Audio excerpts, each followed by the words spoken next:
La salle des combattants. L'armistice mettant fin aux hostilités de la Première Guerre mondiale lorsqu'il fut signé en forêt de Compiègne au matin du 11 novembre 1918, fit naître dans tous les cœurs une immense espérance. Après 4 années de privation, de deuil, nos anciens entretinrent l'espoir que leur sacrifice ne serait pas vain et qu'il conduirait les hommes à mettre la guerre hors la loi.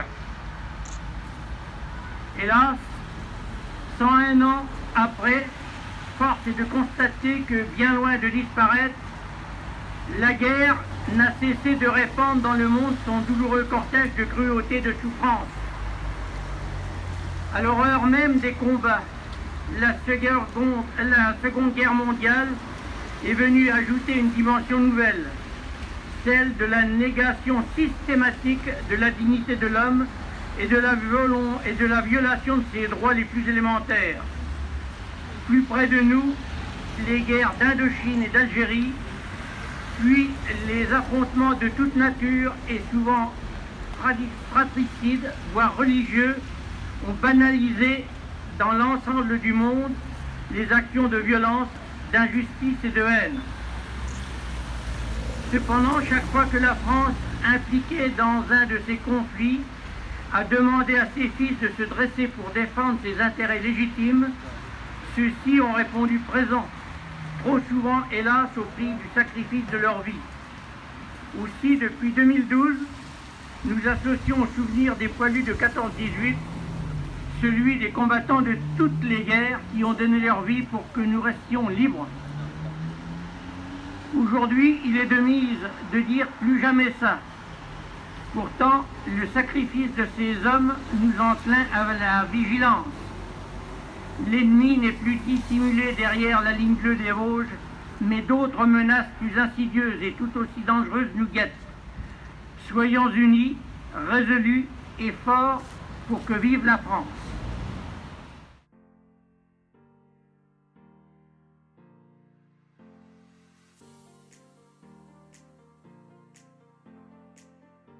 De Rieusec, secrétaire d'État auprès de la ministre des Armées. C'était il y a un siècle. Un an après la fin des combats de la Grande Guerre, le 11 novembre 1919 fut le premier de la paix retrouvée. Désormais, le silence domine là où l'orage d'acier a tonné avec fureur. Il règne sur d'innombrables champs de bataille qui ont charrié un si long cortège de morts, de mutilés, de blessés et de traumatisés. Les traités sont signés.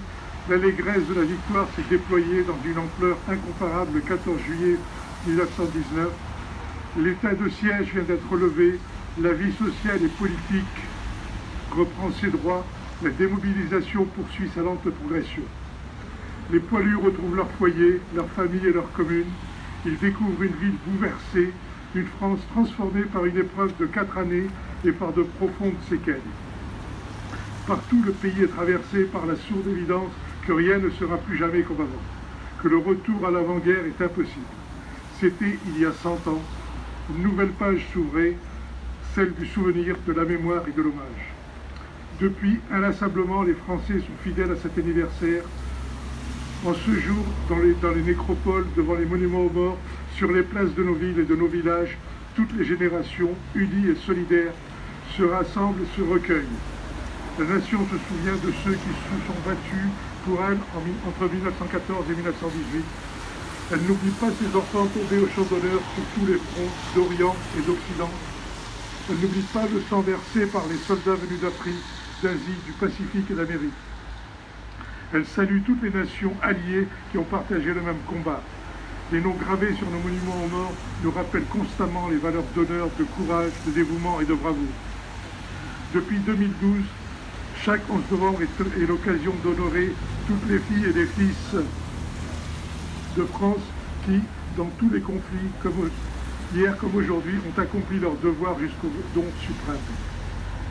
En ce jour, la nation rend un hommage particulier aux soldats morts pour la France en opération extérieure, En inaugurant un monument national à leur mémoire, le président de la République inscrit dans la pierre comme dans les mémoires la reconnaissance pleine et entière de tout un peuple pour les combattants.